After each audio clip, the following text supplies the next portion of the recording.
ತುಂಬಾ ಸಂತೋಷ ಆಗಿದೆ ಸರ್. ಇವತ್ತು ಒರೈನ್ ಮಾಲ್ ಅಲ್ಲಿ ನೀವು ಎಲ್ಲ ನೋಡಬಹುದು ಹೆಂಗ್ ಕುಣಿತಾ ಇದ್ದಾರೆ ಅಂತ. ಇದು ತುಂಬಾ ಸಂತೋಷದ ದಿನ ನಮಗೆ. ಹೇಳಿ ಸರ್, ನ್ಯೂಜಿಲೆಂಡ್ ಅಲ್ಲ same same same same New Zealand ವಿರುದ್ಧ 25 ವರ್ಷ ಆದ್ಮೇಲೆ ಗೆಲ್ತಿದೀವಿ ಫೈನಲ್ ಅಲ್ಲಿ, ಏನ್ ಅನ್ಸುತ್ತೆ? It's very proud moment. ನಾವು ಹುಟ್ಟಿದ ಮೇಲೆ ಆಗಿರೋದು ಇದು. ನಮ್ಗೇನು ಅಷ್ಟ ಆಗಿದೆ, ಇಂಡಿಯಾ ವಿನ್ ಆಗಿರೋದು ಸಾಕು ನಮ್ಗೆ.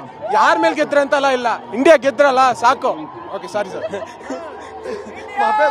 ಬೋಲೋ ಭಾರತ್ ಮಾತಾ ಕಿ ಇಂಡಿಯಾ.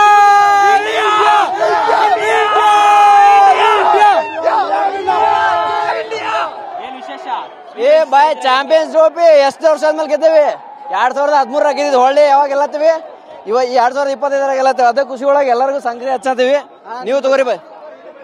ಥ್ಯಾಂಕ್ ಯು ಬಾಯ್, ಥ್ಯಾಂಕ್ ಯು. ಬಿಡ್ರಿ ಹಿಂಗ ಒಳ್ಳ ಮಾಡ ಗೆಲ್ಕೊಂತಿರ್ಲಿ. ಎಲ್ಲರಿಗಿಂತ ಶ್ರೇಯಸ್ ಅಯ್ಯರ್ದ ಮೆಚ್ಯೂರ್ಡ್ ಇನ್ನಿಂಗ್ಸ್ ಅದು ಭಾಳ ಇಷ್ಟ ಆಯ್ತು. KL ರಾಹುಲ್ ಆಡೋದಿದ್ದ ನಮ್ಮ ಕನ್ನಡಿಗ ಅಂತ ಗೊತ್ತೈತಿ.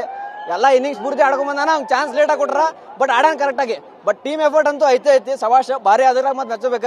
ಬಟ್ ಎಲ್ಲ ಟೀಮ್ ಎಫರ್ಟ್ ಐತಿ ಕಂಪ್ಲೀಟ್ ಆಗಿ. ಸಗದಾಗ ಆಡಾರ. 25 ವರ್ಷ ಆದ್ಮೇಲೆ ನ್ಯೂಜಿಲೆಂಡ್ ಭಾರತ ಮತ್ತೆ ಫೈನಲ್ ಗೆದ್ದಿದ್ರ, ಅದ್ರ ಮೇಲೂ ಖುಷಿ ಭಾಳ ಐತಿ. ಅದನ್ನ ಹೇಳ್ಬೇಕಂದ್ರೆ ಭಾಳ ಐತಿ. ಯಾಕಂದ್ರೆ ಎವ್ರಿ ಟೈಮ್ ನ್ಯೂಜಿಲೆಂಡ್ ಜೋಡಿದ್ದಾಗ ಹಿಂಗ ಹಾಕಿದ್ ಪ್ರಾಬ್ಲಮ್. ಬಟ್ ಈ ಸಲ ಗೆದ್ದಾರ ಅಂದ್ರೆ ಭಾಳ ಖುಷಿ ಆಗೈತಿ. ಸೊ ಅದಕ್ಕೆ ಎಲ್ಲರೂ ಸಂತೋಷ ಐತಿ.